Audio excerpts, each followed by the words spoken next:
जय श्री राम बच्चों, एक बार पुनः मैं अंजलि तिवारी हिंदी की कक्षा में आप सभी का बहुत बहुत स्वागत एवं अभिनंदन करती हूँ। बच्चों, आज मैं एक बार फिर से आप लोगों के समक्ष समास की प्रश्नोत्तरी को लेकर उपस्थित हूँ। आइए जानते हैं कि इसमें कौन कौन से प्रश्न हैं और ये प्रश्नोत्तरी जो बच्चों आज की है हमारी, ये आपकी परीक्षा की दृष्टि से बहुत ज्यादा महत्वपूर्ण है। तो आइए फटाफट से देखते हैं कि कौन कौन से प्रश्न है आज की इस प्रश्नोत्तरी में।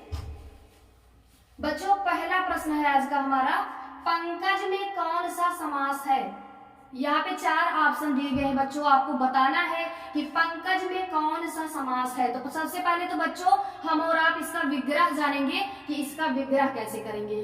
तो पंख मतलब होता है बच्चों कीचड़, जा मतलब पैदा होना, जो कीचड़ में पैदा होता है बच्चों उसको क्या बोलते हैं, कमल। तो यहाँ पे ना तो कीचड़ प्रधान है और ना तो पैदा होना प्रधान है, केवल यहाँ पे प्रधान है तो अन्य पद यानी कमल आपका प्रधान हो जाएगा। तो अन्य पद प्रधान जिसमें होता है बच्चों वो कौन सा समास होता है, तो वो होता है आपका बहुव्रीहि समास। तो यहाँ पे ना तो ऑप्शन नंबर ए द्वंद्व समास सही है, ये भी बिल्कुल गलत है, द्विगु समास भी गलत है, कर्मधारय भी गलत है क्योंकि अन्य अर्थ निकल रहा है इसका। तो यहाँ पे ऑप्शन नंबर डी यानी बहुव्रीहि समास वाला ऑप्शन करेक्ट हो जाएगा। फिर इसी क्रम में अगला प्रश्न है बच्चों हमारा, द्विगु समास का उदाहरण है, आपको बताना है किस उदाहरण में द्विगु समास है। तो ऑप्शन नंबर ए है यथाशक्ति। यथाशक्ति तो हो नहीं सकता क्योंकि यहाँ पे यथा जो है ये है एक अव्यय, तो अव्यय पूर्व पद किसमें होता है, तो वो होता है आपका अव्ययी भाव समास में, तो इसलिए ये तो रॉन्ग हो जाएगा। पीतांबर पीला है वस्त्र जिसका अर्थात श्री कृष्ण या फिर भगवान विष्णु, ये भी नहीं हो सकता क्योंकि इसका अन्य अर्थ निकल रहा है, ये इसमें बहुव्रीहि समास है, तो ये वाला ऑप्शन भी रॉन्ग हो जाएगा। माता पिता, माता और पिता, और आप यहाँ बीच में योजक चिन्ह देख सकते हैं, तो ये है आपका द्वंद्व समास, तो ये वाला ऑप्शन भी रॉन्ग है। तो यहाँ पे ऑप्शन नंबर डी यानी चौराहा वाला ऑप्शन बिल्कुल करेक्ट हो जाएगा।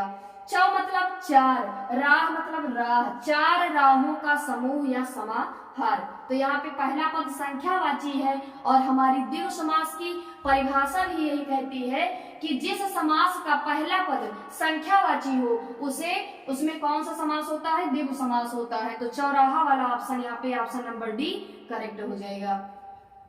इसी क्रम में अगला प्रश्न है बच्चों हमारा, उपकूल में कौन सा समास है।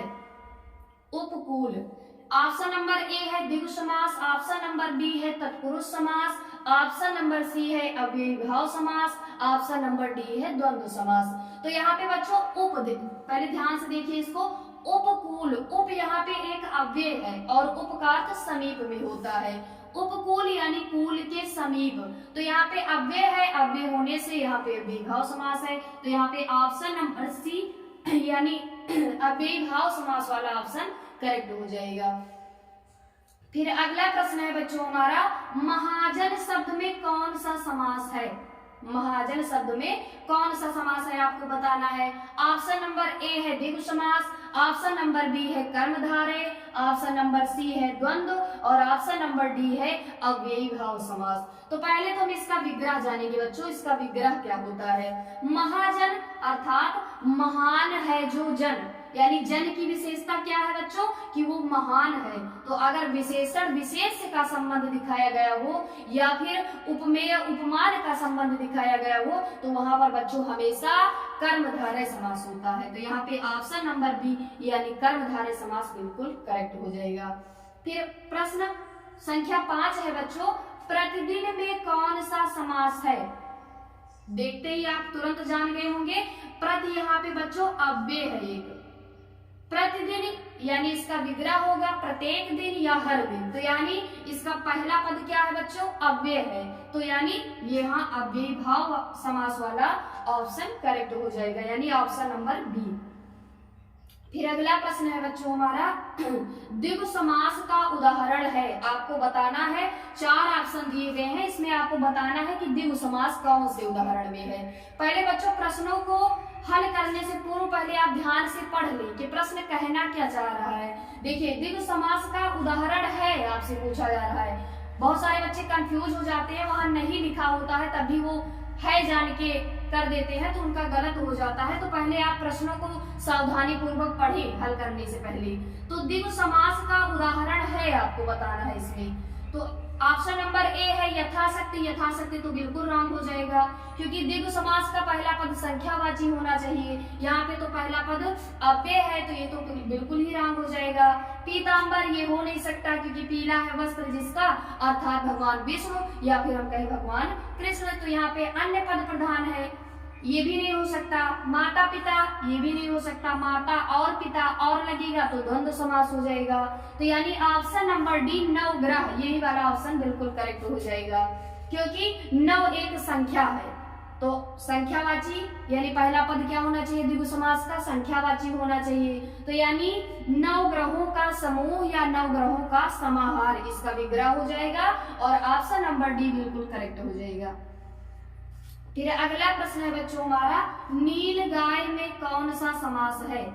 नील गाय एक शब्द दिया गया है आपको, इसमें बताना है कि कौन सा समास है इस पद में, नील गाय में। तो नील गाय, पहले इसका विग्रह देखेंगे। नीली है जो गाय, तो बच्चों गाय की विशेषता क्या है कि वो नीली है। तो यानी विशेषण विशेष का संबंध यहाँ पे दर्शाया गया है, दिखाया गया है। इस वजह से यहाँ पे बच्चों ऑप्शन नंबर डी यानी कर्मधारय समास बिल्कुल सही हो जाएगा। फिर अगला प्रश्न है बच्चों हमारा, लंबोदर उदाहरण है किस समास का, आपको बताना है। बहुव्रीहि समास का, द्वंद्व समास का, द्विगु समास का, कर्मधारय समास का। तो